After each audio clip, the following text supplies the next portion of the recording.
9, 12, 10, 28, 2, 23. This is the DSR Podcast. Hello and welcome to Words Matter. I am David Rothkopf, and I am joined this week, as every week, for little political therapy with Dr. Norm Ornstein, practicing political therapist. How are you doing today, Norm? Well, I'll try and fulfill my goal as a therapist of making you feel even worse by the time we're done, knowing you're not starting from a high point. What you always do, Norm. First of all, let me ask you a question before we get into the heavy stuff. Last week we were unable to do the show because you were finishing up debate camp, where you work with a bunch of kids and help prepare them. How's our future looking based on debate camp? I will say, David, that it is the one salve on my tortured soul right now, given everything else that's happening. We started this camp for public school kids in the DC area, almost all Title I, meaning basically these are schools where at least half the kids qualify for free breakfast and lunch, albeit there will soon no longer be free breakfast or lunch or Title I.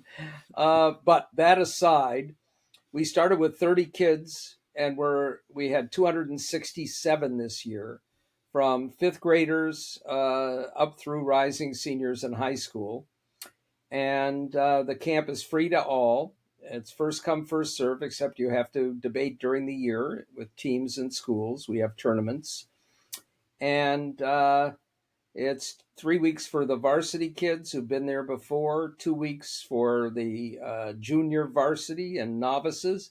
And to watch these kids learn these life skills and see them blossom in ways that, for many of them, they never have before, is very heartwarming, shall I say.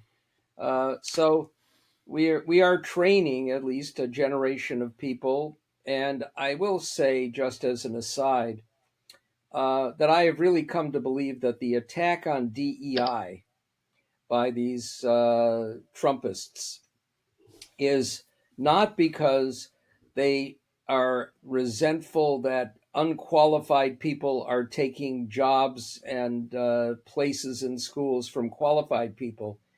It's that they know deep down that they're the ones who need the protection because they don't measure up. We have these kids, 85% minority kids, and the level of brilliance for so many of them is astonishing. And what you see is if you give them the resources, they really show the talent that they have. And now what they're trying to do is take away almost all of the resources otherwise available. And I'm glad we're still providing them. Well, as Trump has said over and over again, in one way or another, undereducated people are, his base. And he's against people getting education of any sort. And it's really kind of remarkable, when you look at it.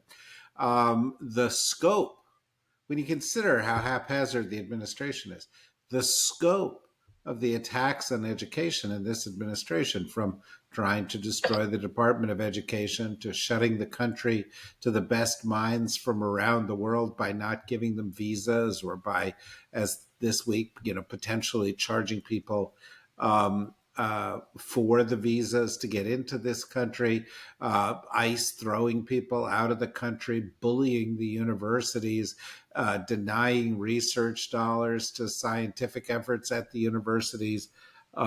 Even, and there's an article in The Atlantic by Elliot Cohn on this just now, even going so far as to say, I don't want anybody at the Pentagon talking to academics, talking to think tanks, talking to anybody with a brain. They are terrified of people who think. I mean, it's however, by the way, totalitarian government since the beginning of time works. But here we are. For many years, I would go every June to the Army War College in Carlisle, Pennsylvania. And I used to speak to all the different war colleges, but this one is especially. It was graduation week, and there were hundreds of rising officers, the next leadership in our military.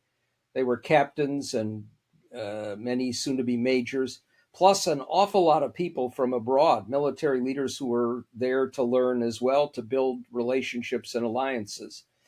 And what always struck me was the courses that these rising officers took spanned far more than military strategy. It was deep philosophy and history, the idea ingrained in our military over generations, including in the service academies like West Point or the Naval Academy or the Air Force Academy, was we're not just training people on how to kill, we are training people to create a culture that is a knowledgeable, deep, and broad culture. If they understand history and philosophy, they will be better at protecting our national security. And the talent of some of these people, every time I went there, I came back feeling so much better about America. And you got to believe that Pete Hegseth is going to remove all of that. Yeah, absolutely right. I did the same myself at several of the war colleges. I would go there periodically. There was a program at the one here in town where at National Defense University, Yeah, where they would bring in general officers from around the world, and some I recall going several times to talking to them, and there was this value that was placed um, on on learning, on academic achievement. I mean, there's mixed history of U.S. training military leaders from around the world, yeah. but the current Pentagon is running strongly against that. But who cares even less about that than Hegseth? Um, Christy Nome. I don't know if you've been paying much attention to this, but and maybe you've gone and signed up because ICE has announced that it has changed its requirements in order to build its recruitment, and there are no age requirements and there's no academic requirements. Anybody virtually who has the right kind of character for them, and I'd like you to comment on that, can join ICE. But whatever you may say, you will be second in line to comment on it because the current issue of South Park, currently the single best news program produced in the United Yeah. States, particularly given the takeover this week of CBS by Larry Ellison's son, and the departure of everybody worth reading at the Washington Post. South Park is now carrying the load when it comes to the news, and they have tackled this issue. Have you seen it, Norm? Indeed, I have, and you're absolutely right. And when I look at the pathetic nature of the White House press corps, a topic we have taken up many times, and Lawrence O'Donnell did an absolutely brilliant job eviscerating them last night. The unwillingness to ask tough questions about anything, to push this president, to talk to him when he lies, and to ask a second question. They don't even ask the first questions. Uh, and to watch the capitulation of these network news divisions. Thank God for South Park. They're the truth teller here. Lawrence is. It's we've gone from Walter Cronkite to Cartman Yeah, as as the voice of reason in America, or maybe it's Kyle, yeah. but somebody in South Park is in it, and this episode is about ICE recruitment. And what did you learn from the episode? So there are a couple of things here that I find interesting. Of course, one is in some ways a good thing, just to depart from South Park for a moment, which is the reason that they are taking away all of these requirements is they can't find people to take these jobs. And they can't find people to take these jobs, I believe, because people look at what these thugs are doing out there, the American equivalent of the Gestapo, and they don't want to be a part of it because it sucks your soul away. How can anybody go back to their own family and kids at night after having done what these horrible people have done? You saw yesterday that you had a bunch of them in a Penske rental truck so that they could disguise themselves, popping out at a Home Depot to arrest day laborers and take them away into detention. People don't want to do it. So they're not just reducing those requirements, they're offering $45,000 or $50,000 signing bonuses. They, of all people, having railed against Joe Biden trying to ease the burden of student loans, are offering student loan relief to people who sign up for ICE. But of course, what we see now is the people who they're going to recruit, the people who they are recruiting, not only ignoramuses without degrees, and in some cases, people either too young to get another job or deciding it's better than working in McDonald's, or octogenarians who are afraid of losing their Medicare, Medicaid, and Social Security because of what Trump is doing with his other hand. But we know that what they're going to get are the worst dregs of America, the sadists. And, that South Park is able to satirize this, frightening as it is. It just shows again, frankly, how much the biggest bulwark that exists against authoritarianism is satire. Yeah, well, I mean, look, face it. Here is ICE, which got a budget bigger than the Marine Corps now, and they're desperately trying to recruit these, um, uh, you know, mouth-breathing racist sociopaths that Yeah. you just referred to. And the episode gets right to the point because there's a little video within it in which Christy Nome speaks to the recruits, and it showed off her flair and the kind of person that Trump wants in the government, um, as she wasted puppy after puppy um, in cold blood, as she did to her own Cricket. dog, Cricket. to Cricket, who Yeah. ended up in the pit. So let me ask you: when you're watching this, what do you do with your dog? Do you ask your dog to leave the room? I mean, I this put can my be very. I put my hands over his ears. It's such a fucked up country, Norm. Yeah. There was a story yesterday that a guy who was a January 6th rioter Yeah. who shouted, "Kill the police," has been signed up as an advisor to the Department of Justice. Senior advisor. What the fuck? Yeah. What's going on here? I mean, literally, they are. It's like the Nazi regime, actually. And I saw somebody did a comparison of Nazi recruitment posters and ICE recruitment Yeah. posters.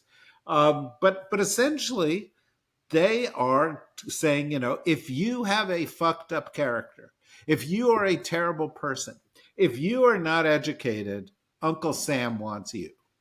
And remember that their recruitment poster says "protect our culture." So it's actively recruiting racists, basically. But we had one other there's so many outrages. Now that we have seen all of the Texas Democratic state legislators decamp to Illinois, John Cornyn, the Republican senator from Texas, who is facing a primary challenge from someone who is certainly in contention to be the most corrupt and evil elected official other than the president, Ken Paxton, and is running behind, is tilting even more to the lunatic right, and formally requested the FBI to go in and round up Texas legislators in Illinois, which is illegal, immoral, unconstitutional, and of course that means the FBI said, "Sure, we'll do this."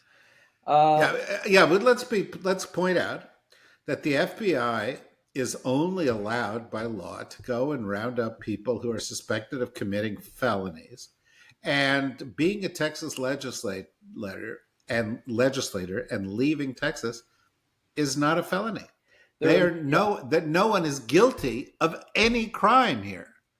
uh, that is immaterial to them because they're the criminals, and that's the reality of what we're living in now. Um, and it's going to get a whole lot worse before it gets any better. By the way, we are doing this on the 7th, August 7th. It's a banner day otherwise. This is the day when most of the tariffs that Trump has threatened kick in. And it'll still be a while before we see the full results of this. The reason being that a whole lot of companies, knowing that this was a real possibility, stockpiled imported goods and parts in advance. And so far, they haven't passed a lot of the costs on to their customers, but that will end very soon. And one of the things we know is the idiots who are running this said, okay, we are going to punish foreign automakers and reward our domestic ones without considering that almost every car and truck built in America relies heavily on parts coming from especially Canada and Mexico. And so we've already seen big hits in the earnings of Ford and General Motors, and we're going to see it with the others, and we're going to have big price increases in cars, and our economy is going to go through the toilet, into the toilet. And of course, what will happen then is that Trump will make sure that everybody giving economic statistics says to people in the face of the recession we will have, it's the most booming economy ever, having now gotten rid of the head of the Bureau of Labor Statistics. And that's only the first step. Now we have, in addition, I mean, we need hours on this just to go through the outrages of the day. Trump putting out on his official message board, which is Truth Social, that he is doing an executive order to redo the census in the middle of the decade and not include people who are here undocumented, which is a direct violation of the Constitution and a violation of the law because the president has no role in deciding how the census operates. That's Congress. But of course, that's this Congress. So it goes on and on, David. Am I now, as a therapist, making you feel any better? Yeah, no, I'm reaching for some kind of bottle of poison here, Yeah. but that is what Trump is prescribing for the economy. His cure for everything is the equivalent of economic cyanide, which is these tariffs. If the Brazilians don't behave the way he wants to towards another coup plotting leader, Jair Bolsonaro, he imposes tariffs on them. If some of the big tech guys around him think that we shouldn't buy so many chips from overseas. He puts a tariff on them, except for companies that come and pay him, an office visit, as Tim Cook of Apple did yesterday, and give him a nice present that's 24 karat gold, as Tim Cook of Apple did yesterday.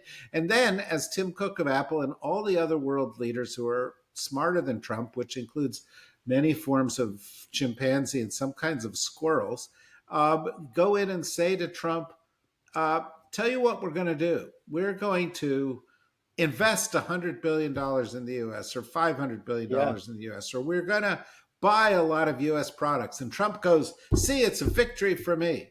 And then he lets them off the hook. Here's what happens, though. And I say this as a former senior trade official. They never follow through Of on the course. promises, right? So what's happening here? Well, I call it trade rope-a-dope. They're like sitting back there and letting punch Trump punch himself out while sort of playing along with him. But essentially, what they're saying is, "Oh, Mr. President, you are so smart. Let me give you a PR victory for Yep. right now. If you will just leave me alone for," and they look at their watch, about 3.5 years.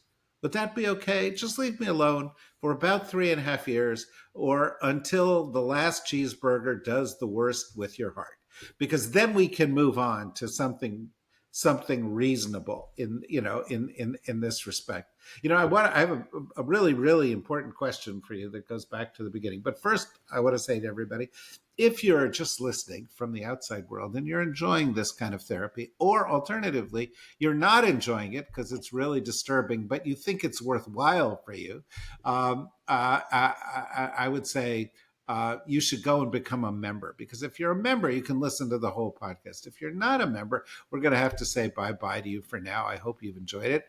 And if you're a member, we'll say to you, stand by. Okay, so we're back. Uh, there was one tiny bit of good news this week, and I'm going to surely get some mail from somebody for making this joke. Um, but that is the fate that befell young Big Balls, formerly of Doge, who got beat up by some kids here in Washington, D.C. That was the good news. The bad, sorry, okay, Big Balls, you don't deserve to be beat up. But um, the bad news is, and this goes back to your interactions with the DC public school system, that Donald Trump is now saying, "I'm going to take over DC. And we're going to put it under, federal jurisdiction, and we're going to send the troops in, and we're going to have, sort of Trump law in DC." He's tried to do this in LA, but this would be even worse. As a resident of DC, does this mean you will be coming to live in my garage here in Maryland? It might well. Of course, once again, he has no authority to do any of this. But what we know is, and you mentioned Tim Cook. If you go back, the executives at IG Farben and Krups, among many others, Yikes! Yikes! went to pay obeisance to Hitler. It's not the analogy that we necessarily want to use, but let's use the analogy of the oligarchs in Russia either giving a lot of money to Putin or somehow falling out of a window or having somebody inject them with polonium. And what Tim Cook did reminds me, and it ties back into the point about DC and so many of these other things, that the framers anticipated that we could have a Trump, and they thought we would have guardrails, that we would have guardrails from the Supreme Court, that we would have guardrails from an independently elected Congress, that we would have it from the elements of civil society. And they're not there. And that what we see in the business community, I saw another story today that they postponed action on a change in Medicare regulations because a company that would have been affected bought a lot of MAGA stuff. So the business community is caving by and large. The press corps is largely pathetic. The Supreme Court is in Trump's pocket. And what that means is that if he threatens utterly illegal action against the District of Columbia, an utterly wrong use of the military, completely beyond his authority to do anything that he is threatening, nobody except us objects. And Well, and worse, when these companies bend the knee, when universities bend the knee, yep, when it's Columbia or Brown or CBS or Disney or the Washington Post, when companies offer him tributes of one sort or another to get what they want, it's kind of like a video game in which the monster character gets bigger and stronger. It consumes what is being given to them, and this makes him stronger as an authoritarian. When Yes. countries around the world bend the knee, then he says, "Oh, tariffs do work. I'm going to do more of this bullying because the bullying does work." And what they're doing is they are feeding Trump's power hungry frenzy in a way that uh, only bodes ill for the future. The only way to stop Trump is to say no. But far too, I don't even understand it. Norm, you've been around, you talk to people, you go, you know a lot of people in power and the Congress and the courts and corporations around the country. It reminds me of the appearance last week of Kamala Harris on Stephen Colbert. And she came out for the first time ever, and he said, "Well, this is an opportunity for you to say, um, you told us so. Here are all the things you said happen, and it's opportunity." And she said, "Well, I could do that, but I have to tell you what I didn't expect was the capitulation." Yeah. And I'm cynical. I've been Yeah. around a while. I think the least of a lot of people in Washington. I think, not so much of a bunch of people I know in the media world from which I've come. Um, I never thought it would be this bad. I never thought there would be this much capitulation. I agree. I did not either. And it's been stunning to me in a host of ways.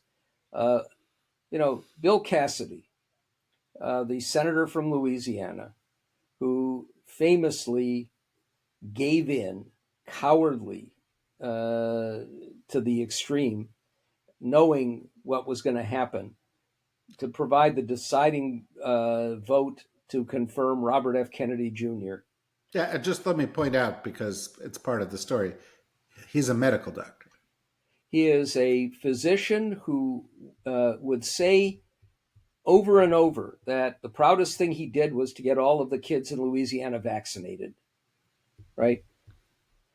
Kennedy cancels $500 million in cutting edge research for mRNA vaccines, which are a revolution. And we have all kinds of people now praising Donald Trump for Operation Warp Speed, which may be the only thing worth praising him for, except he's then basically dropped it.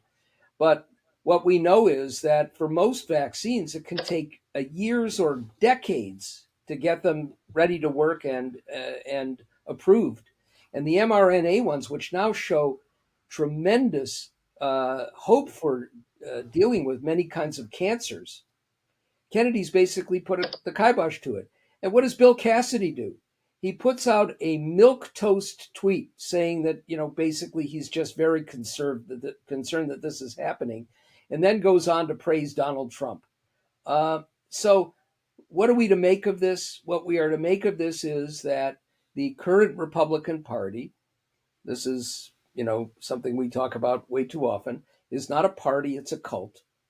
And that for these Republicans, whether it is the fear of physical violence against themselves or their families, or just they don't want to go back home and have all kinds of people who've been their friends and family and supporters saying, "You traitor," or it's the fear of a primary, it almost doesn't matter. It is a total abdication of moral authority, and it is doing as much as anything to leading Trump into an even more megalomaniacal view that he can do anything he wants and he will not face any pushback.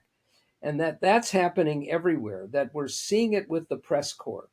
We're seeing it with a White House press corps that is simply pathetic in its refusal to play the role it's supposed to play in a free society. We see it with Tim Cook and the others bending the knee for their own pecuniary purposes without considering what it means for the future of the country. We see it almost across the board. Some exceptions with judges below the Supreme Court level, with a couple courageous Supreme Court justices willing to break all of their usual norms to take on their own colleagues. We see it with, some people, lower court judges who are stepping up to the plate. We see it with a few law firms. But the cracks in the facade in almost every institution that open it up, if knowing that if these institutions had solidarity, it would really create some kind of a guardrail.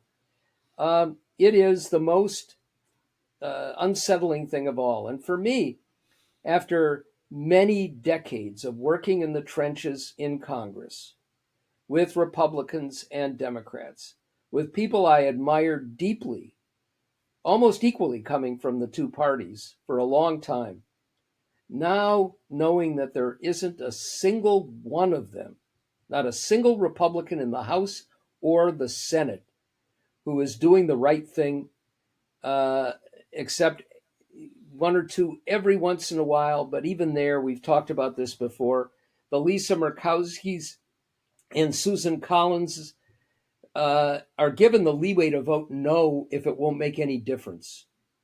None of the rest of them will provide that vote that blocks horrific action from taking place.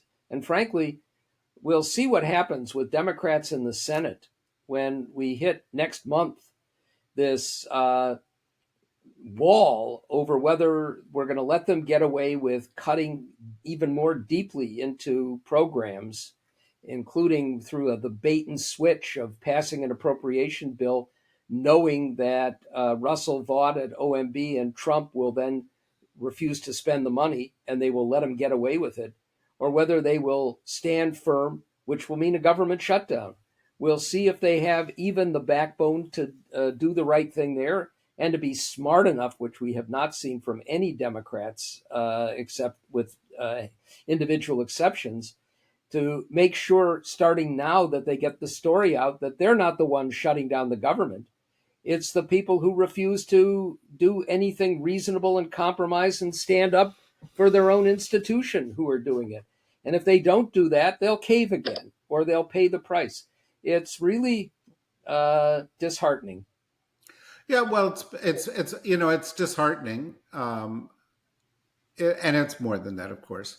When you talk about the strength of the Democrats, I think only of the fact that not a couple of months ago, Chuck Schumer said, "Well, I have to go along with this thing, this bill, and we'll deal with it later." And of course, he said, because if I didn't, terrible things would happen. And since then, every single day, terrible things have happened. Yeah. And it showed a complete misreading of the situation. But, it's not about a victory now or a victory in September. Yeah. It's not even about whether, the Democrats do well or the Republicans do well in the election this year in 2028. Because a lot of the things we're talking about here are about the future. In ways that I don't think people fully realize it. When you cut $500 million of funding for mRNA research, and you have Republicans coming out saying, I don't want any of that mRNA and any of the stuff I get, except that messenger ribonucleic acid is in every cell in your body and in everybody's body. And of course, that's the reason that these kind of treatments work. What it's going to do is it's going to kill not for a year or 3 years, but for decades in all likelihood, breakthroughs in diseases that may come and kill you or kill your children or kill your next door neighbor or kill your mom or kill your dad. When you cut funding and you push people to drop vaccines, as RFK is doing, it will kill people that you know. When you get rid of FEMA in order to have stormtroopers in our cities, it's going to lead people to die from natural disasters. When you get rid of the Weather Bureau, people will die from it. When you keep the smartest people in the world from studying at our universities, and trust me, folks, we have seen nothing yet. They are not coming here anymore. They do not want to be thrown in jail simply for not agreeing with Donald Trump. It kills research for decades. It kills our economy for decades. And anybody who is bending the knee now saying, well, this is going to make 2025 easier, is trading 2025 for the 2020s, the 2030s, the 2040s, and the future of the United States, and maybe the lives of their friends, family, and children. And I just don't understand. I just said that to you. It took me 2 minutes. Why can't the Democratic Party in the United States articulate the stakes here instead of sounding like a bunch of petty whiners? Let me follow on with a couple of things. The first is one of the elements that struck me with Tim Cook bending the knee is how short-sighted it is for Apple.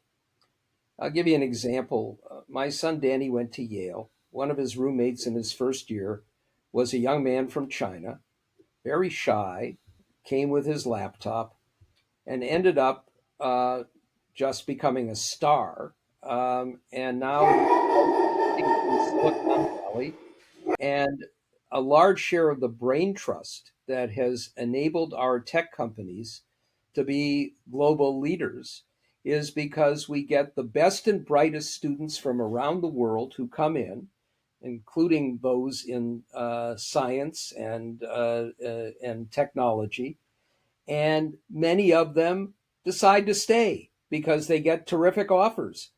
You lose that, and we're going to fall behind, as we are already falling behind in so many ways. So we've got, that element to it, which is just, it boggles the mind that at how self-defeating this is.